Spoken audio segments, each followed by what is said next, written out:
बिस्मिल्लाहिर्रहमानिर्रहीम। अस्सलाम वालेकुम स्टूडेंट्स। बेटा लास्ट लेक्चर के अंदर आपने रीड डाटा स्टेटमेंट, उसके बाद रीड डाटा स्टेटमेंट की एग्जांपल डिस्कस की। होप सो आपको क्लियर होगा। अब उसी चीज़ को दोबारा एग्जांपल के ज़रिए इस लेक्चर में देखते हैं, कुछ एग्जांपल्स करते हैं रीड और डाटा स्टेटमेंट की, और उससे आपको और चीज़ें भी क्लियर होंगी। एक दो चीज़ें जो बतानी हैं साथ में एग्जांपल डिस्कस होगी वो बताई जाएंगी और आपको ज़्यादा क्लियर हो जाएगा टॉपिक। तो रीड डाटा स्टेटमेंट को इस्तेमाल करते हुए पहले हम प्रोग्राम लिखते हैं।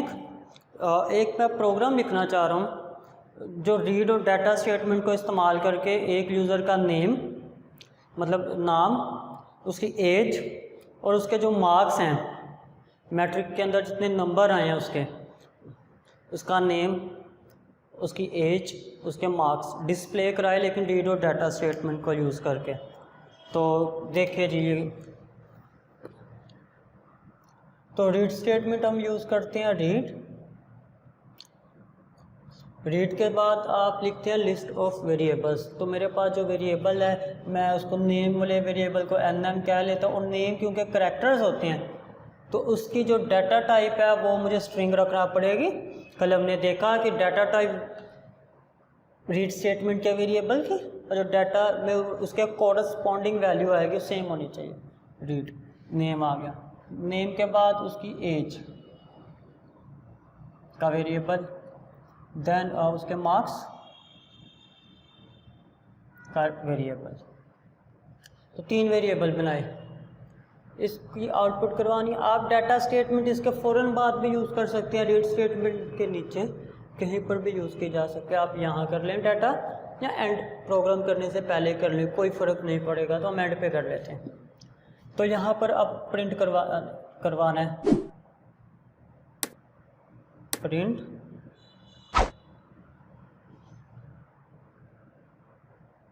पहले नाम करवाना है। तो मैं एक मैसेज प्रॉम्प्ट करवाता हूँ। आपको पता है डबल कोमा में जो हम लिखे वैसे ही प्रिंट हो जाता है नेम। चलो देखो नेम, ये डबल कोमा में ऐसे आएगा। कोमा मतलब स्पेस दे के आपके वेरिएबल की आउटपुट आए, और वेरिएबल जिसके अंदर नेम है वो nm उसका नेम है। तो मैंने लिखा नेम कोलन, और आगे उसका जो नाम आप इनपुट देंगे, रीड डाटा स्टेटमेंट है तो डाटा स्टेटमेंट में जो इनपुट देंगे, डाटा स्टेटमेंट में जो लिखेंगे वो वाला डिस्प्ले हो जाएगा। नेक्स्ट लाइन पर आओ, प्रिंट एज करवानी है तो एज कोलन ही लिख लेते हैं, एज और कामा, और एज का वेरिएबल जो हम एज डाटा में देंगे।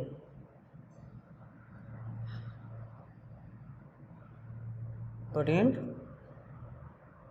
मार्क्स और स्टूडेंट के मार्क्स कॉमा और वो वेरिएबल जो हमने ऊपर लिखा है। तो हमने तीनों चीज़ों की डिस्प्ले करवा दी आउटपुट। अब डाटा भी देना था, तो डाटा यहाँ पर अब हम दे लेते हैं डाटा। पहला नेम है तो नाम उसका होना चाहिए कोई अल्फ़ाबेट, तो नाम हम लिख देते हैं राशिद। राशिद नेम के अंदर ये राशिद वैल्यू चले जाएगी। एज है तो एज उसके हम लिख देते हैं 17, तो एज के अंदर ये 17। मार्क्स तो मार्क्स उसके आगे 809, तो मार्क्स के अंदर ये वैल्यू गई। प्रोग्राम को किया आपने एंड। अब जब ये प्रोग्राम हमारा रन होगा, एग्जीक्यूट होगा, हम चलाएंगे तो आउटपुट क्या आएगी। जब ये लाइन चली इसने वैल्यू रीड की डाटा स्टेटमेंट से, एन की वैल्यू, nm की वैल्यू, एज की वैल्यू, मार्क्स की वैल्यू साइन होगी, प्रिंट हुई। तो ये लाइन की आउटपुट पहले लिखा हुआ आएगा नेम कोमा, और नेम nm के अंदर जो वैल्यू थी वो थी राशिद। ये आ गई इस लाइन के आउटपुट। लाइन नंबर 30 पर आ गए तो पहले डबल कोमा के अंदर जो था वो प्रिंट हुआ एज कोलन, उसके बाद एज के अंदर जो वैल्यू वो है 17, तो ये आ गया एज 17। देन 40 लाइन पर आए तो पहले प्रिंट हुआ मार्क्स ऑफ स्टूडेंट कोलन, और मार्क्स के अंदर जो वैल्यू 809। तो ये आउटपुट आ जाएगी हमारे इस प्रोग्राम की जो रन के नीचे लिखे हैं name colon Rashad, age colon 7, 3 marks और स्टूडेंट कोलन 809। तो स्टूडेंट ये इस प्रोग्राम की आउटपुट है। तो हमने इसमें फिर देखा रीड डाटा कैसे यूज़ होती है और डाटा टाइप से। अब मैं क्या करता हूँ, एक प्रोग्राम लिखता हूँ बहुत सिंपल, जो 10 वेरिएबल्स रीड डाटा स्टेटमेंट के ज़रिए 10 वेरिएबल्स का सम डिस्प्ले कराए। 10 वेरिएबल्स हैं, तो उसको रीड डाटा स्टेटमेंट्स यूज़ करते हुए हम डाटा स्टेटमेंट से वैल्यू देके उनको सम करना है। तो देखते हैं प्रोग्राम को।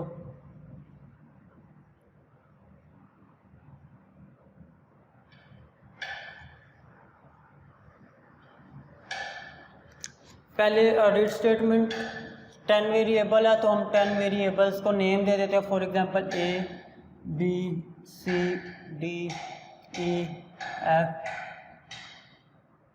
G H I 1 2 3 4 5 6।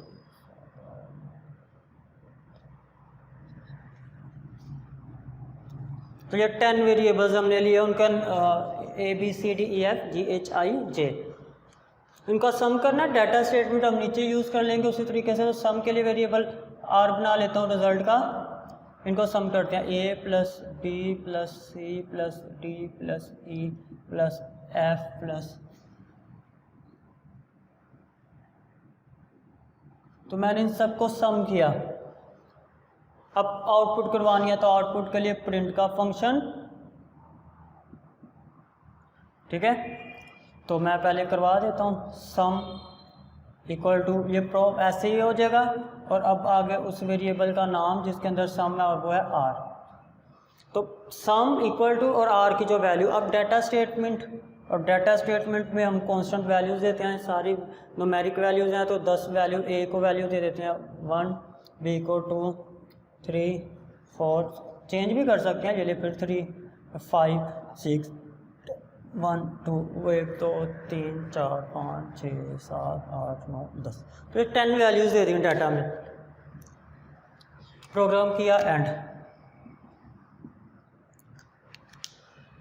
A की वैल्यू 1, B की वैल्यू 2, C की वैल्यू 3, D की वैल्यू 4, E की वैल्यू 3, F की वैल्यू 5, G की वैल्यू 6, H की वैल्यू 10, I की वैल्यू 1, J की value 2।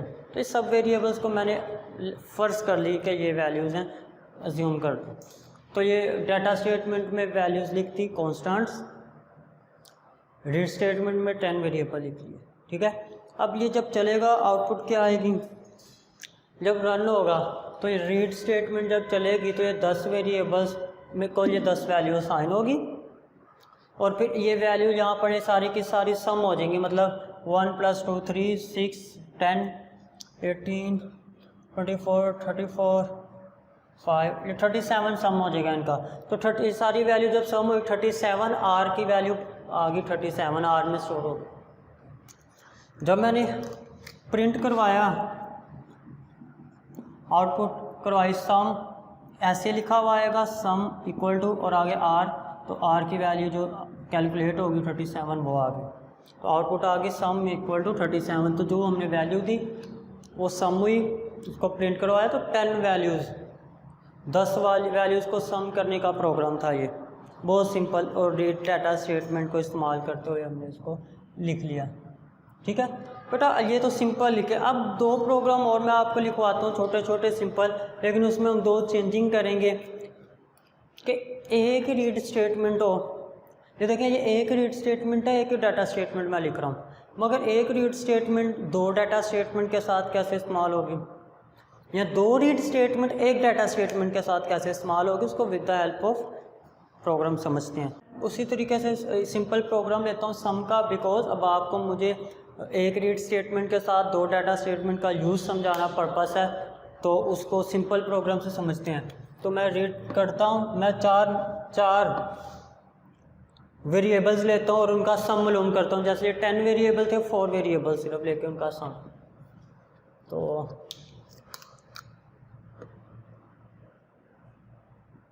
Read A B C D, ये मेरे पास A B C D 4 variables हैं। मैं इनका उसी तरह से सम मालूम कर लेता हूँ। आर वेरिएबल में A plus B plus C plus D, ठीक है, A plus B plus C plus D, और इनका सम प्रिंट करवाते हैं, प्रिंट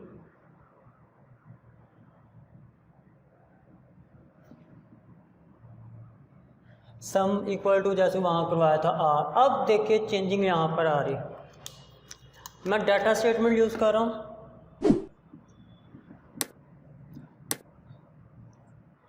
यहाँ पर दो वैल्यू, 4 वेरिएबल 1 2 3 4, एक डाटा स्टेटमेंट यूज़ की और उसको 2 वैल्यूज़ दी सिर्फ। दूसरी डाटा स्टेटमेंट यूज़ करता हूँ,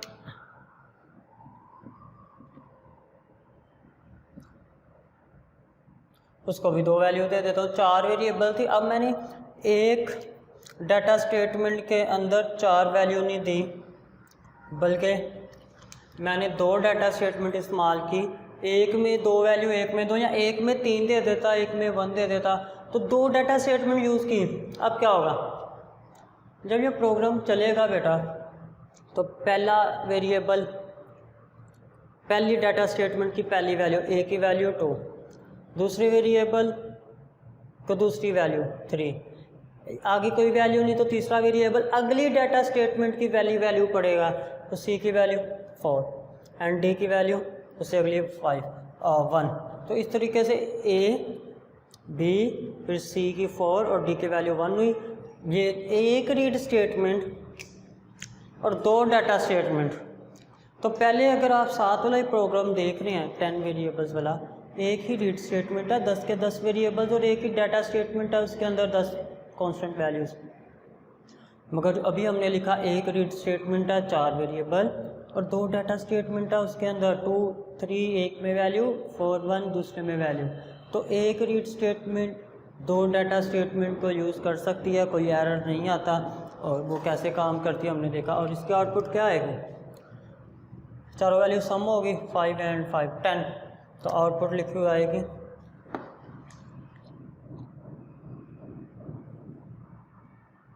सम इक्वल टू 10। तो ये हमने किया एक read statement, 1 read statement and 2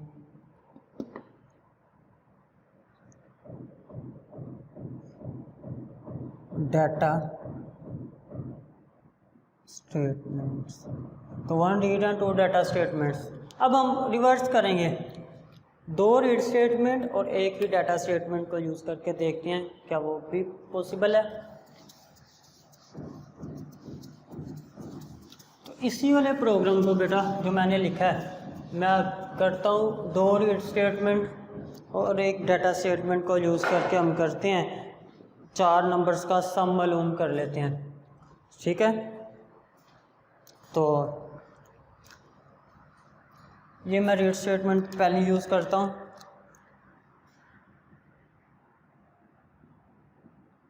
A B उसको 2 वैल्यू दे देता हूँ, वेरिएबल्स दे देता हूँ।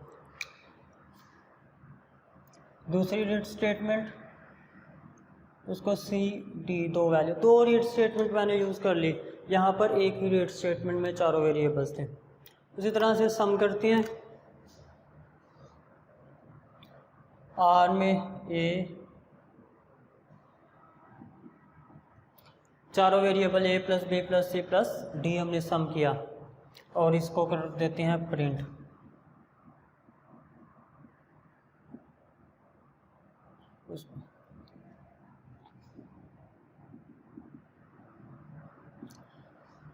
सम इक्वल टू आर। आप देखें सेम यही है, लेकिन यहाँ पर एक रीड स्टेटमेंट थे, यहाँ 2। अब यहाँ पर मैं डाटा स्टेटमेंट यूज़ करता हूँ। यहाँ पर हमने 2 डाटा स्टेटमेंट को यूज़ किया था, बट इस प्रोग्राम में आप एक ही डाटा स्टेटमेंट को यूज़ करें। 2 3 4 1 वही वैल्यू चाहे दे लें, वैल्यू चेंज कर लेते हैं, 11 कर देते हैं। तो एक डाटा स्टेटमेंट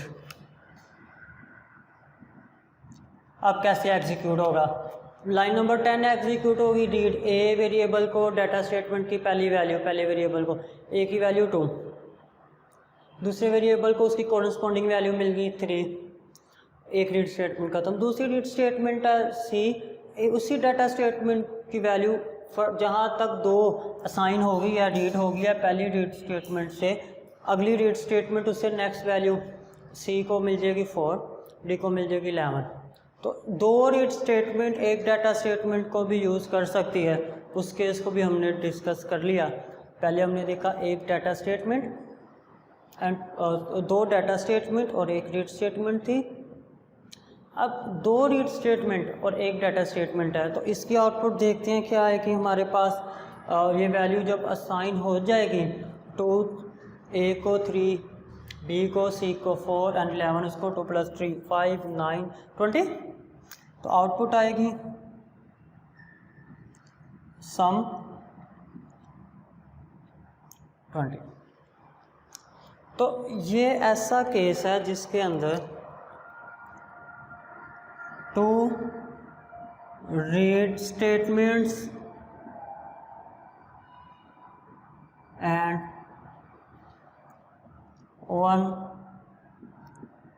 डाटा स्टेटमेंट। तो ये दोनों केस हमने डिस्कस किए। अगर आपको कल याद हो, कल भी हमने कुछ चीज़ें डिस्कस की।